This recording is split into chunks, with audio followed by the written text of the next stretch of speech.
Hi, Griff Hamlin here from Blues Guitar Unleashed. I got a lesson for you today. This is the 8-bar blues. A lot of us are familiar with the 12-bar blues, but there's actually another form. It's not as popular, but it's a great form. It's called the 8-bar blues. As you can probably imagine, it's 8 measures long.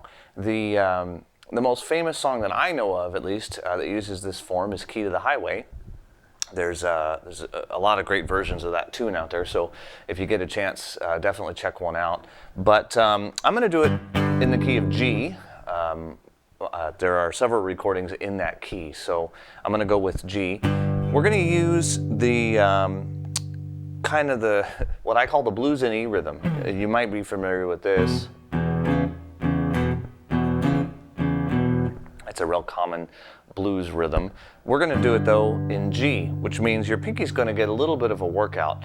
Now, if you're not comfortable doing this, it is something that you need to get comfortable doing, and I'll talk a little bit about how it's done technically. You'll notice that my wrist is pointing down, because what I'm going to have to do is I've got basically a G power chord. Okay, this is my first fingers on the 3rd fret G of the 6th string, my 5th fingers here on the 5th fret of the A string, the 5th string, and I'm going to stretch my pinky out to the 7th fret of the 5th string. Now for some people right away that's going to get groans of, oh my God, I'll never be able to do that. You totally can do this. My hands are really not that big. I don't have unusually large hands. In fact, they're probably small compared to most people my size. So it's really a technique thing. A couple of things that help a lot. One, my right knee, that's the leg that's supporting my guitar, my right knee is higher than my right hip. I sit in a chair that allows my knee to be higher than the hip. That lets me get my guitar up, which lets my wrist drop. You'll also see me lean over sometimes. That's just something that, you know, whatever you got to do to let that wrist drop. My thumb is in the middle of the back of the neck. Now this isn't something we do a lot. You know, when you're playing blues, a lot of times the thumb's over the top so that you can bend notes, you know, stuff like that. But this is an instance where the traditional classical technique is really, really important, because without having that thumb down in the back of the middle of the neck, and it's pointing up towards the ceiling, that's another key thing. And I'm pushing slightly to the inside edge of it.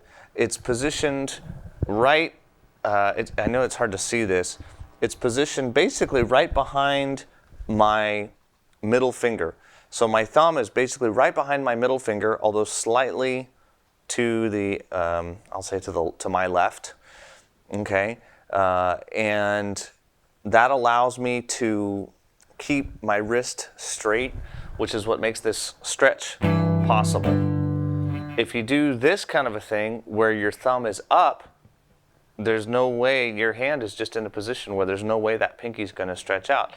So if you want to, here's a good way to basically make yourself get this position. Don't worry about your thumb. Put your pinky on the 7th fret of the 5th string, okay? And now nothing else is touching the guitar right now. Stretch and what you might have to actually lean your guitar forward to do this. So you lean your guitar forward a little bit so that your first finger is on the 3rd fret of the 6th string. Now, if you lean your guitar forward when you do this, it's a piece of cake, okay? Because basically I'm just holding my hand open and letting my guitar fall into it. This is something that we're all perfectly comfortable doing. Okay, so right now, you can see, hopefully, that I'm just kind of laying the guitar there on my hand. So now I'm gonna put my thumb on it, okay? Well, whatever position I've got here, so my thumb is just gonna kind of naturally fall there. I just put it down wherever it fell. This position can't change as I rotate it. Okay, now that's usually where things fall apart for most people. So what happens is, as this guitar rotates, the thumb goes out or the hand shifts in some way, and it can't. You can't let it. So you have to your body has to move whatever way is necessary. Okay, so that might mean getting your guitar up higher. That might mean leaning down a little bit. That might mean, you know, leaning forward to sort of emulate, you know, having the guitar lean forward. You might have to lean forward. Do whatever you have to do, no matter how weird or odd it seems now. If you can get this, you can work on adjusting your posture later. You know, it's like using the training wheels. Whatever those training wheels have to be, you know, if you have to lean your guitar neck forward to make this work, you know, then do it. You know, if you can do it straight up, great. You know, if you can't, you will be. You know, it just takes a little practice. Okay, so enough about that. Let's talk about what we're actually going to do with it. Now, my first finger is actually muting all of the top strings. So I'm going to pick pretty hard because this is, you know, kind of an aggressive sound. So I'm going to go ahead and really thump my strings pretty hard with my pick. And I don't want to worry about getting a bunch of extra stuff as I move around. I don't want those extra strings ringing out. So I'm going to just let my first finger sit. So if I strum all the strings, I only get the 2 that I want. Okay? That's the first thing. Now what I'm going to do is I'm going to basically alternate each beat. I'm going to have beat 1 here, then beat 2 with the pinky stretch. And you'll notice I do a little bit of a stutter sometimes. I'll hit it, and then I'll relax my hand and push it down again.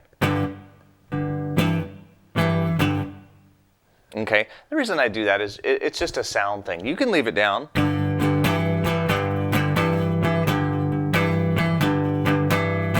Or you can kind of do this little bit of a gap between the notes.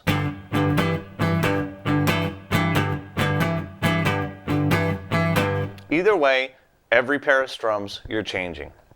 1 and 2 and 3 and 4 and 1 and 2 and 3 and 4 and 1. And you'll notice I'm not being careful with my right hand. I'm just strumming away, and I don't have to be careful. Yeah, I'm basically aiming at the low strings, but I don't have to be careful because my left hand is muting out the extras. So I can go ahead and dig into it. That gives you the sound. That's what makes it work. Okay? Now, this is the 1 chord. I'm in the key of G, so G is the 1 chord. In an 8-bar blues, the 2nd chord in bar 2 is actually the 5 chord. At least in the key to the highway. There are variations of the 8-bar blues, but in this variation, it's the 5 chord, which is D. So here I am at the 5th fret of the 5th string, my same basically power chord shape.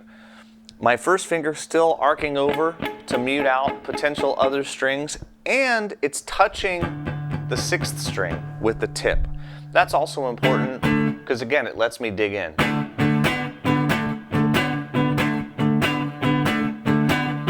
So again, I've got that same thing going on. And the other chord, of course, is the C, the 4 chord. So I just take the D and slide it down.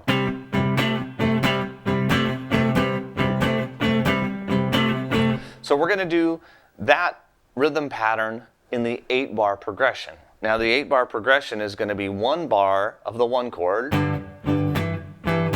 the 5 chord for a bar, 2 bars of the 4 chord, 1 chord,